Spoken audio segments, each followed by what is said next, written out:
Okey, sebab anak saya setiap orang ada tahap masing-masing.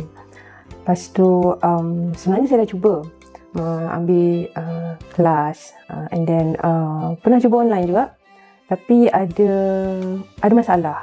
Kadang-kadang online tu dia macam ada masalah lag. Lepas tu masalah kekangan masa. Kadang-kadang yang ustaz online tu mungkin ada kerja lain. Sebab bila online ni dia boleh buat bila-bila masa kan. Jadi that's why saya pilih one to one.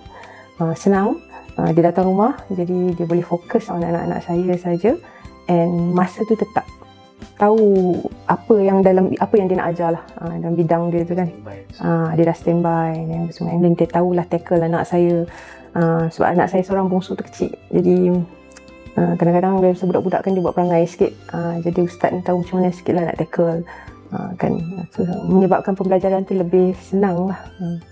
Terhad kepada 50 orang pelajar baru, Nak Ngaji sekarang menyediakan promosi sehingga RM50. Tamat promosi ini pada 20 Februari 2026. Mulakan mengaji anda dengan Nak Ngaji sekarang.